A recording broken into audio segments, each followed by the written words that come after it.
सारी की सारी दुनिया छुट्टी पर चली जाए, लेकिन मेड अगर छुट्टी पर चली गई तो जिंदगी हराम हो जाती है यार। बहुत लेट हो गया। अरे यार, लैब जाने में लेट हो रहा हूँ। ये कौन आ गया इस वक्त यार?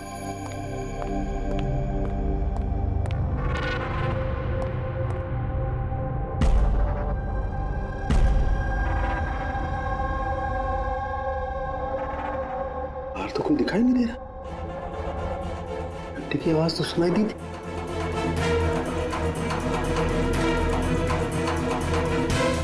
बाहर कोई दिखाई नहीं दे रहा, घंटी सुनाई दी, लेकिन कुछ गड़बड़ है।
You are invited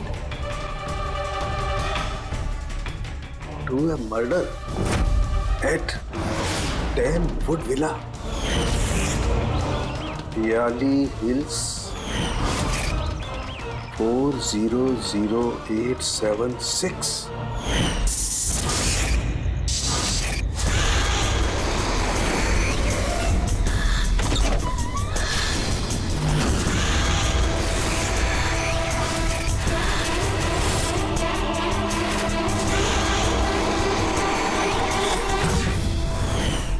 Catch me if you can. ये सच्चाई है या मजाक है?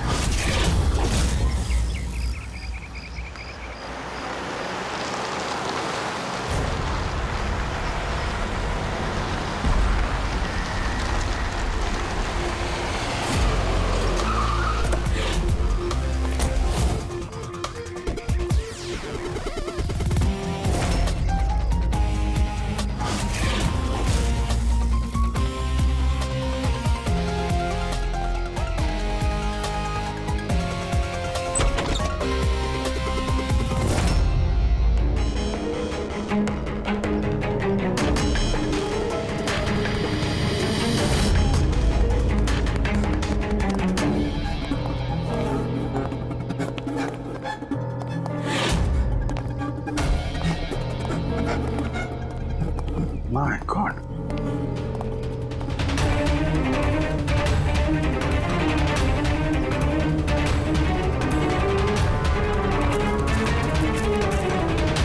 ना तो कोई भी नहीं है, ना कोई गार्ड, ना बंगले का मालिक। पंकज, जरा आसपास पता कर, बंगले का मालिक कौन है? जो भी इंफॉर्मेशन मिलती है लेकर आओ। कितनी बेरहमी से खून किया है इसका।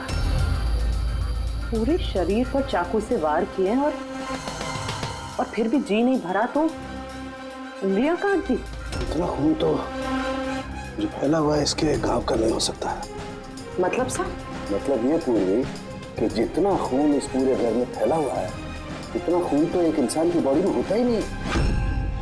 कोई आईडी वगैरह नहीं? कौन है ये लड़की? नहीं अभिजीत, कुछ नहीं मिला।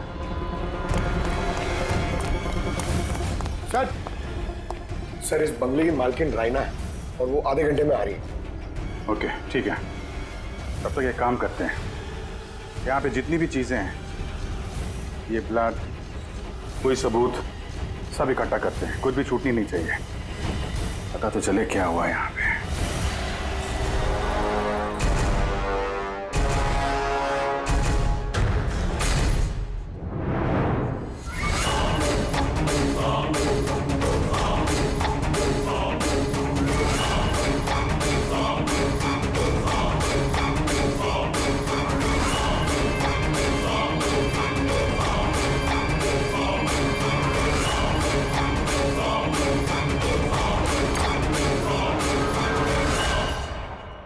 इस पूरे घर में इतनी सारी चीजें पड़ी हैं जो चिल्ला चिल्ला के कह रही है कि हम सबूत हैं, हमें उठा लो।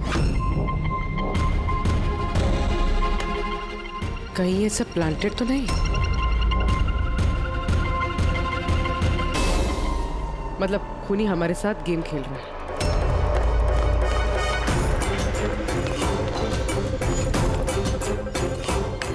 ये सब किसने किया है? ये सब किसने किया है? What is all this? कमाल है सर, ये तो हम ही से पूछ रहे हैं किसने किया है। इतना गंदा कर दिया है, अब साफ नहीं कर सकते थे ये? वो सर साफ करने के लिए भी हमें बोल रही है। ये बदबू आ रही है। हे, मेरे बंगले में ये औरत क्या कर रही है? ओए बिरजू, बिरजू कहाँ है? बिरजू, बिरजू। यार लाश देख के लोग या तो बेहोश हो जाते हैं या डर के मारे गिर जाते हैं। इसको तो कुछ हुआ ही नहीं। बिरजू, बिरजू, बिरजू, और बिरजू, बिरजू। राणा जी, आपने ये घर ऐसे ही लावारिस छोड़ रखा है? एक्सक्यूज मी, घर लावारिस नहीं है, इस घर की मालकिन मैं हूँ। ये मेरा पुश्तैनी बंगला है। आपका बंगला है तो आपने देखभाल करने के लिए किसी को रखा नहीं है क्या यहाँ पे? ऑफ कोर्स है बिरजू, बट पता नहीं वो कहाँ है। बिरजू! इस औरत की लाश पड़ी है आपके बंगले में, आप उसको भी नहीं जानती? मैं कुछ नहीं जानती, और अब प्लीज यहाँ से निकल जाइए और जाते जाते सब कुछ साफ करते हुए जाइए। बिरजू! सर ये औरत थोड़ी अजीब है और टेढ़ी भी।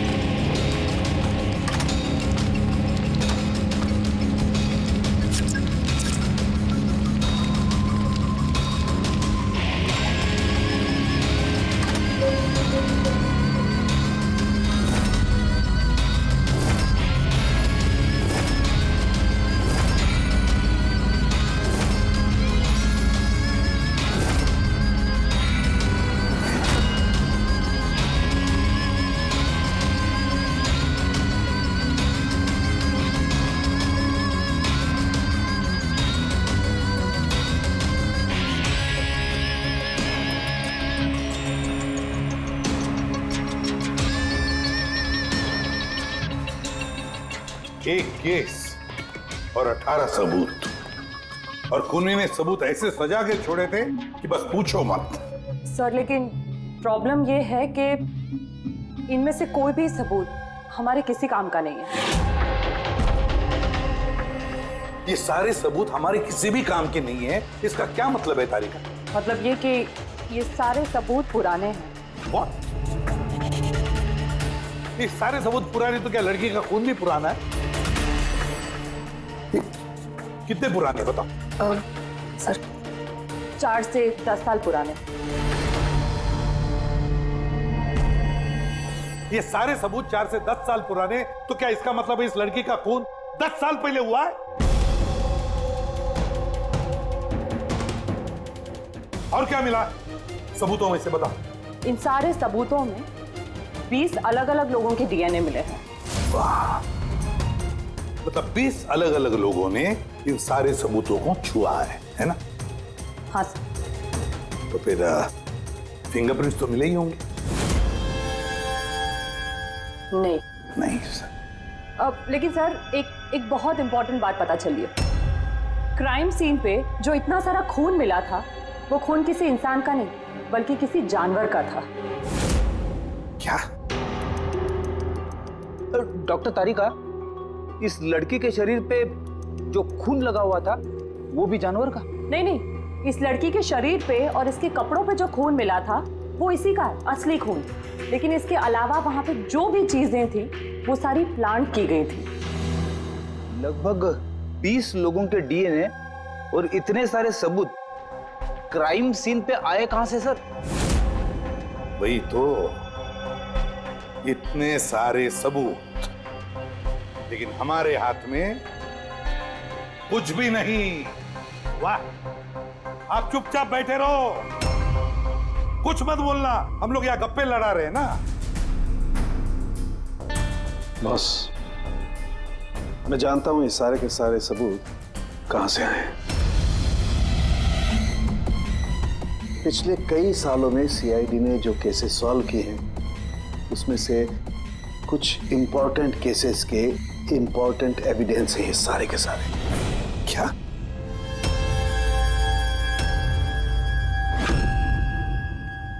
जब मैंने रायना और उसके परिवार का बैकग्राउंड चेक किया, उसके परिवार में 2-3 लोग खून के इल्जाम में जेल की सजा काट रहे हैं। और ये रायना, इसे बाइपोलर डिसऑर्डर है। तभी वो वैसे बर्ताव कर रही थी। और वो जो केयर टेकर था बिरजू, उसका कुछ पता चला? सर, उसकी फोन की लास्ट लोकेशन उस बंगले के बाहर ही एक्टिव थी, उसके बाद से ऑफ है। ढूंढने की कोशिश जारी है। कमाल है, उस बंगले में इतना कुछ हुआ और बंगले की मालकिन को कुछ पता ही नहीं। केयर टेकर गायब है। यार ये कहीं बीमारी की आड़ में कोई गेम तो नहीं खेल रहे? हो सकता है, नजर रखनी पड़ेगी उस पर। पंकज, वो जो लड़की की लाश मिली थी उसका कुछ पता चला? सर, सारे पुलिस स्टेशन, न्यूज़पेपर और न्यूज़ चैनल में भेज दिया। थोड़ी देर में पता लग जाएगा सर। सारुण के हमारे पुराने केसेस के सारे सबूत वहां पर कैसे पहुंचे? चुपचाप बैठ के नहीं चलेगा सारुण, मुझे जवाब चाहिए अभी। तू फॉरेंसिक सर्जन है, इस फॉरेंसिक डिपार्टमेंट का इंचार्ज है, अपनी जिम्मेदारी से भाग नहीं सकते तो बस बताओ जल्दी। अपनी जिम्मेदारी से नहीं भाग रहा हूं। और नहीं तो क्या? बताओ ना फिर, हमारे पुराना एविडेंस, हमारा रिकॉर्ड में से गायब कैसे हुआ? बस एक काम करते हैं, रिकॉर्ड रूम में चल के वहां पूछताछ करते हैं, पता चल जाएगा बस वहां पर क्या गड़बड़ हुई है। प्लीज। इतने सारे सबूत गायब कैसे हो गए? मालूम है ना ये सबूत कितने इंपॉर्टेंट होते हैं? तो फिर आपके होते हुए ये चूक हुई कैसे? कैसे गायब हो गए सबूत? सर, हमारे होते हुए चोरी नहीं होती सर। तो फिर चोरी कब हुई? सर, ये चोरी रात को ही होगी, क्योंकि हम लोग रात को नहीं रहते ना। इसीलिए चोरी हो गई। और आपका क्या कहना है? सर, मैंने डॉक्टर साहब को कितनी बार बोला कि लॉक वगैरह ठीक करवा लीजिए, दरवाजे खिड़कियां ठीक करा लीजिए, सीसीटीवी कैमरा लगवा लीजिए, लेकिन डॉक्टर साहब हमारी सुनते ही नहीं है। और तो और क्या? और क्या? सर, वो पता नहीं किसी को भी लेके आ जाते हैं सर, बोलते हैं कि पुराने एविडेंस देखने हैं। किसे लेकर आए थे ये? पिछले 3 महीने पहले किसी को लेकर आ गए, बोले कि क्राइम जर्नलिस्ट हैं, इनको पुराने एविडेंस देखने हैं। बॉस वो एक जर्नलिस्ट था, फॉरेंसिक पर एक आर्टिकल लिखना चाहता था, मुझसे रिक्वेस्ट की, मैंने उसे परमिशन दे दी बस। देख सारुण, तो अच्छी तरह से जानता कि यहाँ किसी भी बाहर के आदमी को अंदर आना मना है, और तू जर्नलिस्ट को यहाँ लेकर आया।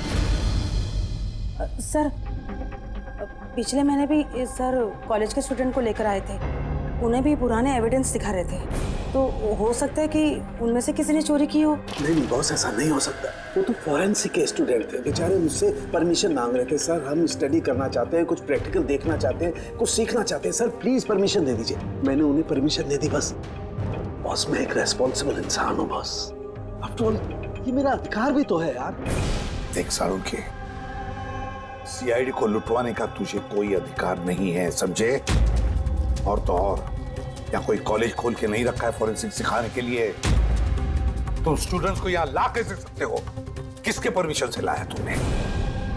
देख सारुण के, अच्छी तरह से याद रख, इस रिकॉर्ड रूम में कोई भी नहीं आ सकता। ना मैं ला सकता हूँ, ना तुम ला सकते हो, ना ये ला सकता।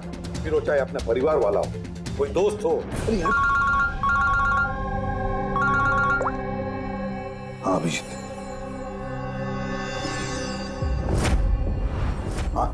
सर, जिस लड़की की मौत हुई थी उसका नाम टीना है, और ये उनके पिताजी हैं, doctor Nirav sir, head of forensic, Chennai. Doctor Nirav? Nirav? Nirav? यार, बेटे नीरव किसी मार दिया। कंट्रोल योरसेल्फ, सब पता चल जाएगा। सर, आप लोग जानते हैं एक दूसरे को? हाँ अभिजीत, एक जमाना था जब मैं और नीरव साथ साथ काम किया करते थे।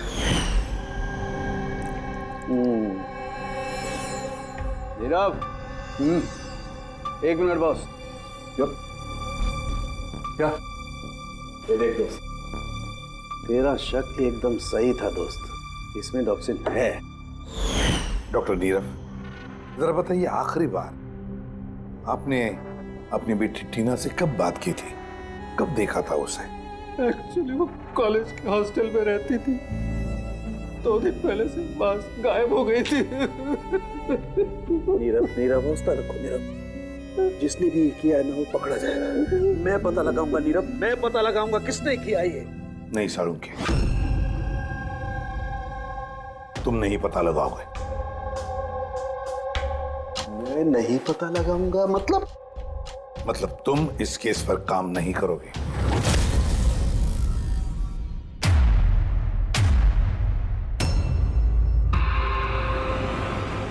क्यों?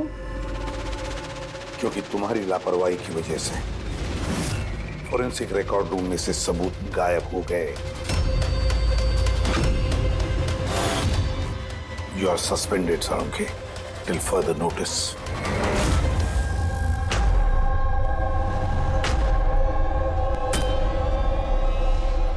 बस तुम्हें लगता है कि ये सब कुछ मेरी वजह से हुआ? तुम मुझ पर इल्जाम लगा रहे हो? ये इल्जाम नहीं है साळुंखे, ये हकीकत है और ये तुम अच्छी तरह से जानते हो ना। तुम अपने दोस्त जर्नलिस्ट को फोरेंसिक रिकॉर्ड रूम में ले जाते, ना उन स्टूडेंट्स को फोरेंसिक रिकॉर्ड रूम में ले जाते, और ना आज मुझे तुम्हें सस्पेंड करना पड़ता।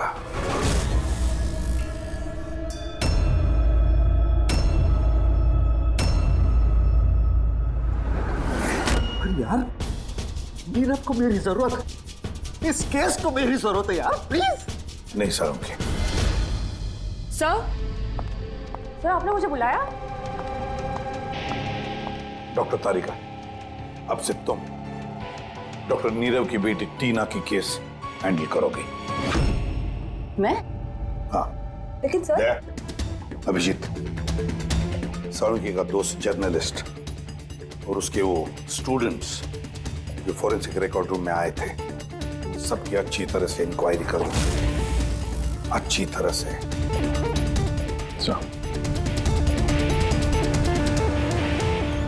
डॉक्टर साहब, साहब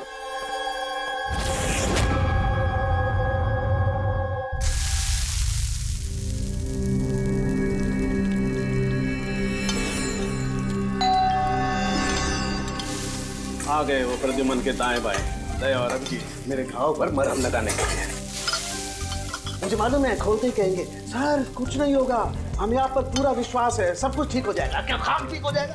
पहले तो बेइज्जती करके निकाल देते हैं और फिर भेज देते हैं अपने दाएं बायों को, जाओ जाओ उसके घाव पे मरहम रखो।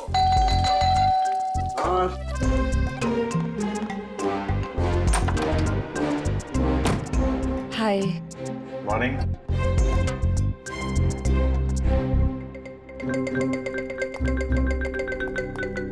अरे क्यों टेंशन ले रहे हैं सर, सब ठीक हो जाएगा।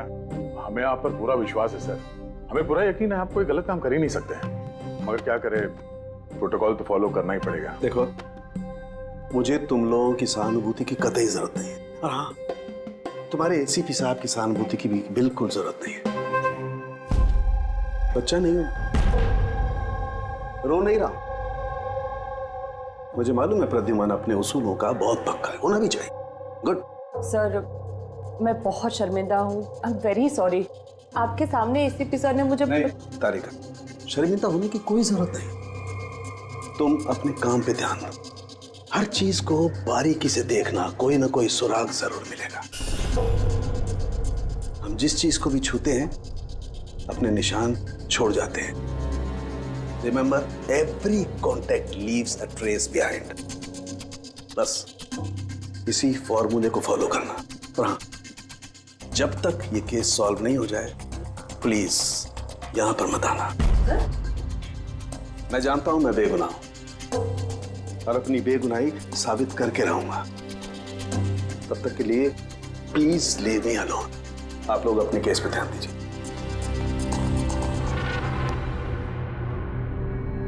बात कर रहे हैं मामला। वैसे सर खाने में क्या बना है? भूख बहुत लग रही है।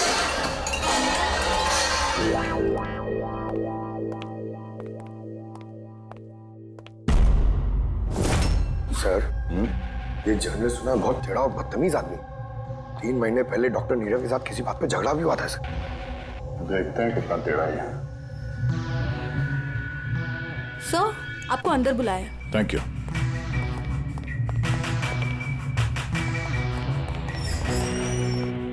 अरे वाह, नसीब हमारे, आज तो सीआईडी टीम के सीनियर इंस्पेक्टर दया से मुलाकात हो ही गई। आइए आइए, बैठिए बैठिए। हम यहाँ बैठने नहीं आए। अरे ऐसी भी क्या बेरुखी है जनाब। चलिए जाने दीजिए, छोड़िए। ये बताइए कि क्या लेंगे? चाय, कॉफी, ठंडा? ठंडा ठंडा वंडा नहीं पीते हम लोग। वैसे दया साहब, मैं काफी टाइम से सीआईडी टीम पर एक डॉक्यू ड्रामा सीरीज बनाने की फिराक में हूं, लेकिन अपने एसीपी साहब मिल ही नहीं रहे। तुम तो जानते ही होंगे, सीआईडी अरे गहरे को एंटरटेन नहीं करती। आप सीधे मुद्दे की बात करें। हाँ, क्यों नहीं। पिछले 20 सालों से मैं इस प्रोफेशन में हूं, हमेशा पॉइंट पे रहता हूं। बताइए, सबसे पहले क्या बात करूं? डॉक्टर नीरव से हुए झगड़े के बारे में या फिर फॉरेंसिक रिकॉर्ड विंग के बुरे हाल के बारे में? डॉक्टर नीरव से तुम्हारा झगड़ा क्या था? नहीं, मेरा उनसे कोई झगड़ा नहीं था। मैंने तो बस उन्हें सच्चाई का एक आईना दिखाया था। उन्हें बुरा लग गया। क्या मतलब? मतलब डॉक्टर नीरव के काम को लेकर मैंने एक आर्टिकल लिखा था। मेरे हिसाब से वो फॉरेंसिक के काम के प्रति ईमानदार नहीं थे, थोड़े ढीले ढाले किस्म के फॉरेंसिक एक्सपर्ट थे। इसलिए उन्होंने मेरे खिलाफ मानहानि का केस भी किया। बहुत बेइज्जती हुई मेरी। मैंने उनसे माफी भी मांगी। बड़ा भी उनकी बेटी की दर्दनाक मौत को लेकर मुझे बहुत दुख हुआ। और अपना दुख जाहिर करने के लिए आपने एविडेंस रूम से एविडेंस चुरा कर वहां फेंक दिया जहां नीरव जी की बेटी का खून हुआ था। अरे जनाब, मैं भला ऐसा क्यों करने लगा? मैं भला क्यों पुरानी हड्डियां और खून से सनी साड़ियां चुराऊंगा? तो जब वहाँ एविडेंस विंग में क्या देखने गए थे? फॉरेंसिक लैब से एविडेंस कैसे चुराया जाता, मैं ये देखने गया था। मैं आप लोगों की लापरवाही देखने गया था। खैर, अब जाने दीजिए, ये सब बताने की कोई जरूरत नहीं। अब तो आप लोगों को भी पता चल ही गया होगा। देखिए, ज्यादा भाषण मत दीजिए आप। जितना जितना पूछा जाए उतना जवाब दीजिए बस। क्यों? जब खुद पर बात आई तो मिर्चें लग गई। आप लोगों के पास इस बात का जवाब है कि किसने कैसे फॉरेंसिक लैब से एविडेंस को चुराया होगा? मुझे तो लगता है कातिल आप लोगों की कमियां दिखाना चाहता है। खैर, जाने दीजिए। अब ये बताइए कि ये सीआईडी पर डॉक्यू ड्रामा सीरीज कब स्टार्ट करो? सर, इन्हें ब्यूरो लेके चलते हैं। लगता है ये सही जवाब वही देंगे। उसके लिए लंबा चौड़ा प्रोसीजर लगता है, और वैसे भी सबूत भी तो होना चाहिए ना, क्यों दया साहब? बहुत जल्द मिलते हैं। प्रोसेस पूरा करके सारे एविडेंस लेके आएंगे और तब बात करते हैं सीआईडी पे डॉक्यू ड्रामा बनाने की। हाँ?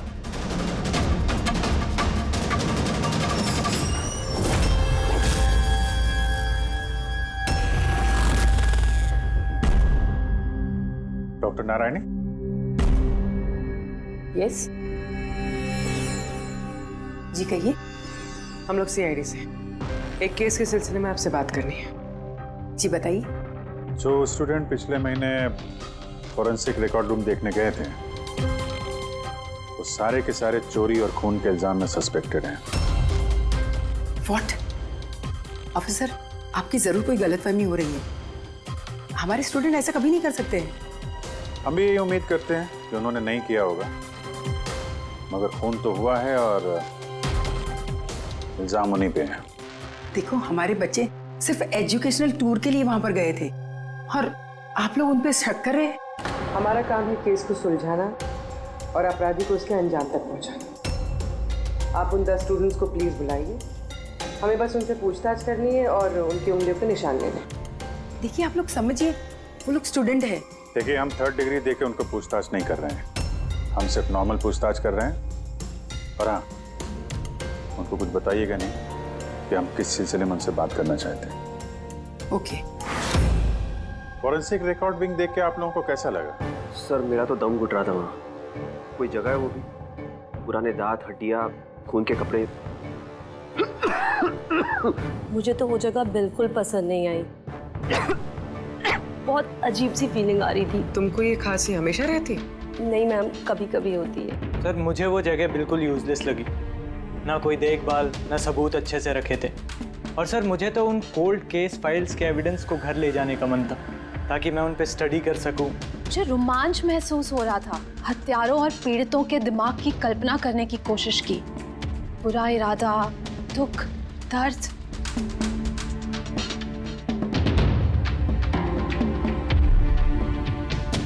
सर यहाँ तो 9 ही लोग हैं, एक नहीं है। हाँ, वो एक स्टूडेंट आज एब्सेंट है, उसकी तबीयत ठीक नहीं है। कौन है, क्या नाम है? सारिका। सारिका, हमें उसकी पूरी डिटेल्स चाहिए। हाँ तारिका, कुछ मिला क्या नहीं अब तक? देखो तारिका, हमारे पास वक्त नहीं है। सर मैं कब से वही ढूंढने की कोशिश कर रही हूँ कि मेरे हाथ में कुछ तो आ जाए, जिससे सालों के सर पे जो इल्जाम लगाए ना वो साफ हो जाए। जो कुछ भी हो, कोई ना कोई तो है जो सालुंखे को फंसाने की कोशिश कर रहा है। कौन हो सकता है और फिर क्यों कर रहा है वो ये? सर अब तो आपको ये बात पता है, फिर भी आपने सालों के सर को निकाला। तारिका, मैंने सिर्फ वही किया जो कानून ने मुझे कहा। मैं तो सालुंखे को क्या? सर को आप क्या? खूनी ने एक बहुत बड़ी गलती की है। कौन सी सर? जब तुम लोग वुडविला गए थे, उस घर में घूम रहे थे, अंदर से बाहर, बाहर से अंदर, सब जगह सबूत इकट्ठा कर रहे थे। उस वक्त फ्रेडी, तुम अपने निशान छोड़ रहे थे, अपने हाथों के निशान, पैरों के निशान और भी कुछ कुछ चीजों के निशान, और उसका तुम्हें पता भी नहीं था, एहसास भी नहीं था। और खूनी बिल्कुल वैसे ही निशान छोड़ कर गया है वहां पर, ऐसे निशान जो हम ट्रेस कर सकते हैं। ट्रेसेबल निशान? याद रखो, हम जिस चीज को भी छूते हैं अपने निशान छोड़ जाते हैं। Remember, every contact leaves a trace behind. Sir ने मुझे हिंट दिया था, मेरे दिमाग में कैसे नहीं आया?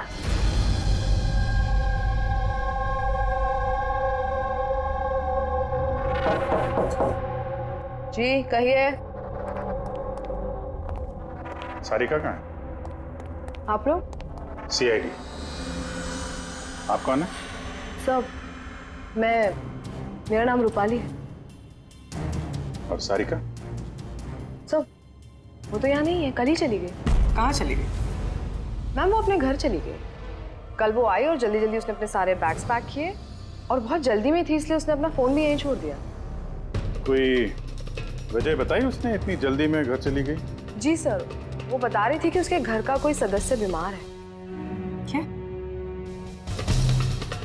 सर, फोरेंसिक सेंटर से पता चला है कि सारिका बीमार है, और ये बता रही है कि उसके घर का कोई बीमार है। कुछ चक्कर तो है सर। अच्छा रूपाली, ये सारिका का घर कहाँ है? सर कानपुर। कानपुर। और आप लोग साथ में रहते थे? जी सर, हम दोनों रूममेट्स हैं। अच्छा, आप लोग कब से साथ में रह रहे हैं? यही कोई 8-9 महीने। 8-9 महीने से तो एक दूसरे के बारे में काफी कुछ पता चल जाता है। क्या कैसी लड़की थी सारिका, कुछ बता सकती हैं आप? सर वो तो बहुत अच्छी लड़की है। इनफैक्ट वो अपने काम से काम रखती है, फोरेंसिक इंस्टीट्यूट जाना, वहाँ से वापस आना, यही उसका डेली रूटीन। Forensic centre? तो वहाँ की कुछ बातें बताती थी वो आपसे? हाँ, फोरेंसिक इंस्टीट्यूट से रिलेटेड कुछ कुछ बातें बताती रहती है। जैसे अभी कुछ दिनों पहले वो मुझे बता रही थी कि तुम्हें पता है रूपाली, सबूतों को प्लेस करके ना किसी को भी फंसाया जा सकता है। रियली? लेकिन ऐसा कैसे हो सकता है? अरे बुद्धू, कुछ भी हो सकता है, मैं कर सकती हूँ ना। किसी भी केस को पलटा जा सकता है सिर्फ और सिर्फ सबूतों के दम पर। अब देख मैं कैसे सबका दिमाग घुमाती हूँ। सर, टीना और डॉक्टर सालुंके के केस में भी तो यही हुआ है। और अब ये सारिका फरार है, उसको ढूंढना होगा जल्दी से जल्दी।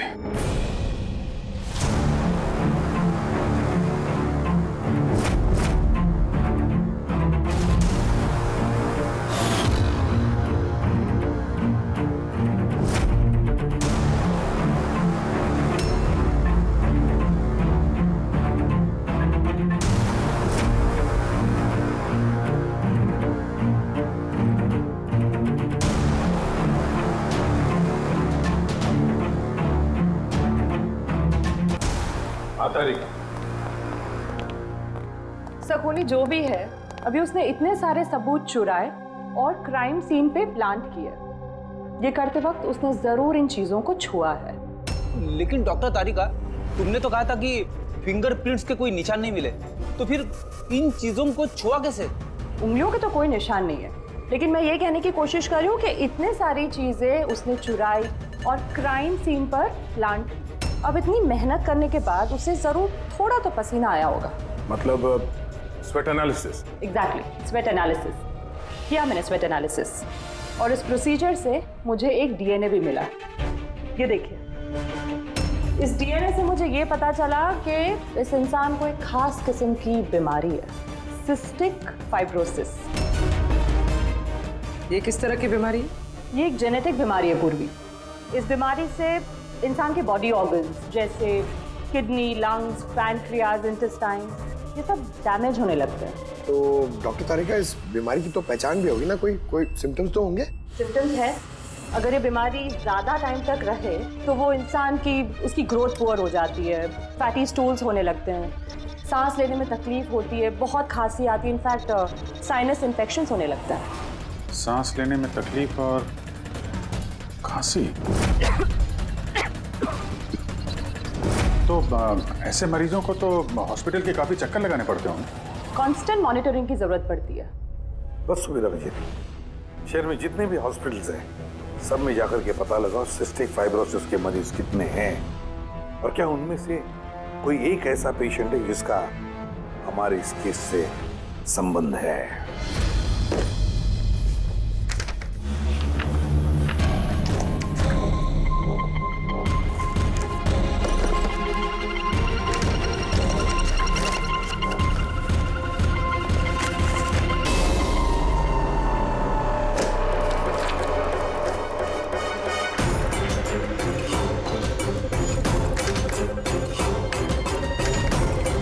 इस केस में हम लोग साथ साथ हैं। यस। डॉक्टर नीरव की बेटी को मार दिया गया, मुझे सस्पेंड कर दिया गया, तो बचा ललित। अगर ये सब कुछ इस केस की वजह से हो रहा है तो ललित के साथ भी कुछ ना कुछ तो हुआ होगा या कुछ ना कुछ होगा। ललित को ढूंढना पड़ेगा, लेकिन इस सालों से ललित से कोई कांटेक्ट नहीं है, कैसे ढूंढूं उसे? ट्राई करता हूं।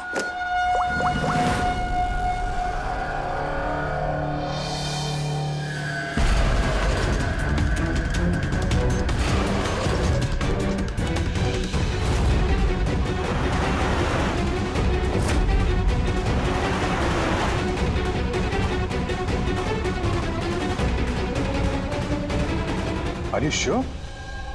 ये वही है? जी हाँ, ये वही है। और इसको हॉस्पिटल में 2-3 बार आना ही पड़ता है। My God. Thank you very much. Thank you.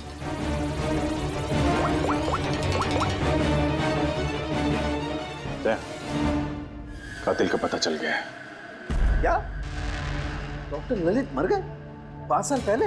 हाँ सर, आप उनकी बेटी से मिल सकते हैं। कहाँ है उनकी बेटी? मेरी बात हो सकती है? वो तो मुंबई में है सर, सारिका नाम है उसका। सारिका? जी sir. Okay, thank you. Sarika Mumbai में है।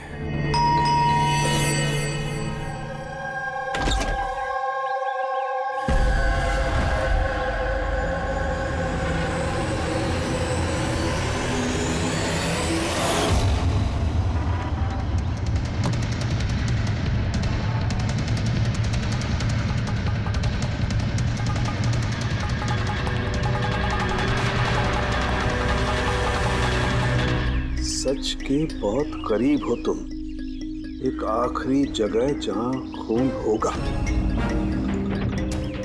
इंतजार कर रहा हूं तुम्हारा, वही जहां से ये सब शुरू हुआ था 8 साल पहले।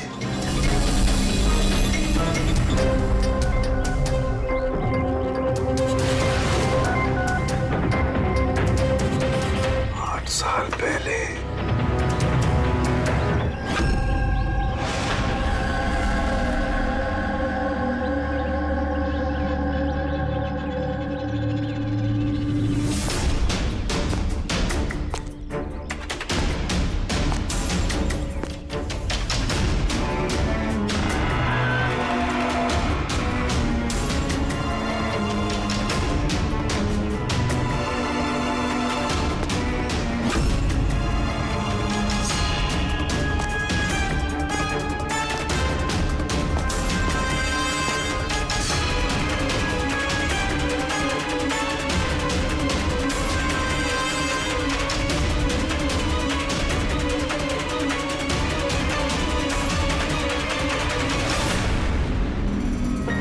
सारिका, इसे किसने मारा? ये लाइट को क्या हुआ?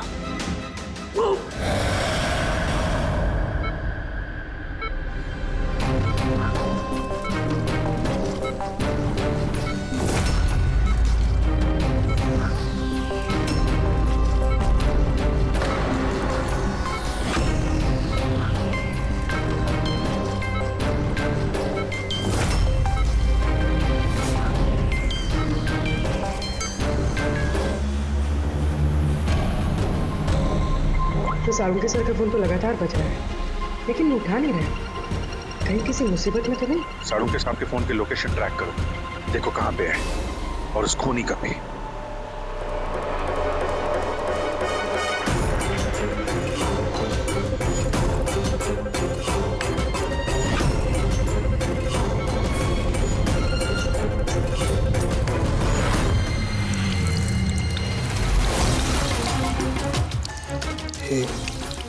ये क्या कर रही हो? तुम्हारी मौत है, धीरे धीरे और बहुत ही दर्दनाक।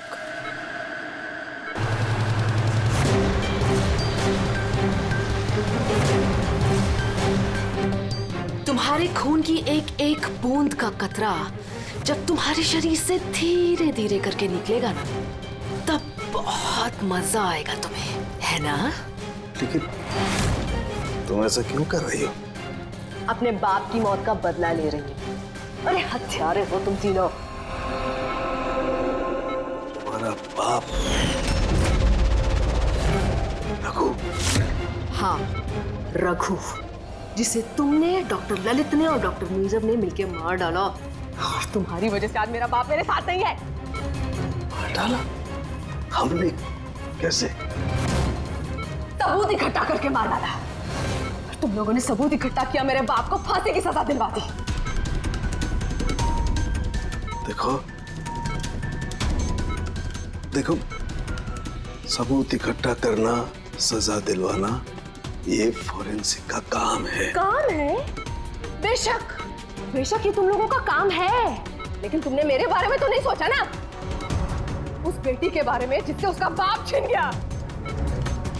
मेरे बाप की मौत के बाद मैं सदमे में आ गई थी, और सदमे से बाहर आने के बाद मैंने सोच लिया था, ठान लिया था कि मैं तुम तीनों को तुम्हारे किए की सजा देकर रहूंगी। तो इसीलिए तुमने टीना को मार डाला? हाँ, मार डाला मैंने उसको, क्योंकि मुझे मालूम था कि डॉक्टर ललित 5 साल पहले ही मर गए हैं। और जहां तक रहा तुम्हारा और डॉक्टर नीरव का सवाल, तो मुझे मालूम था कि डॉक्टर नीरव अपनी बेटी टीना से बहुत ज्यादा प्यार करते हैं। टीना के मरने के बाद वो तो अपने आप ही मर जाएंगे। और तुम, जहां तक रहा तुम्हारा सवाल, तुम अपने फोरेंसिक से बहुत प्यार करते हो। जब वहां से तुम्हें धक्के मार के बेइज्जत करके बाहर निकाल दिया जाएगा, तब तो तुम अपने आप ही मर जाओगे। लेकिन सारिका ने क्या बिगाड़ा था?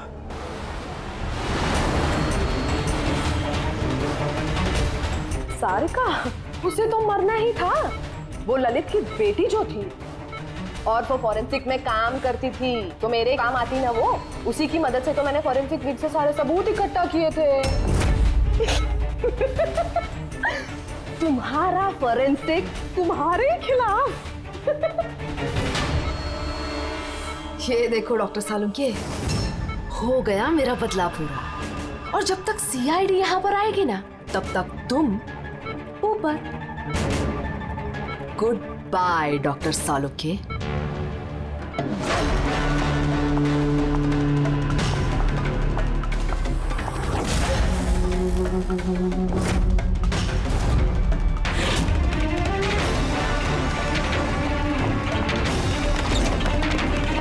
रूपाली,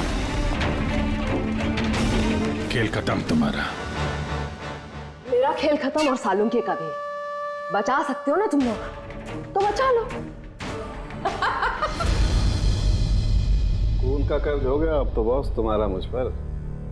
मेरा कर्ज नहीं हुआ है खून का तुम्हारे ऊपर। ये तो वो कर्जा है जिन लोगों को तूने फांसी पर लटकाने में मदद की ना हमारी, वो कर्जा है। अब चुका दे। अच्छा सुन, बहुत आराम हो गया, सीधे काम पर चला दे। अच्छा जल्दी से ठीक हो जाइए। तारिका अकेली मुर्दों से बातें कर रही है। ओहो तारिका, अभिजीत को तुम्हारी बड़ी फिक्र है भाई। देखो भाई, अब एक हफ्ते तो मैं यहाँ से हिलने वाला नहीं हूँ बॉस। एक काम करो ना, तब तक तारिका से काम चला लो। अच्छा ये आराम करिए आप। Silence please. हाँ साइलेंस, चुप।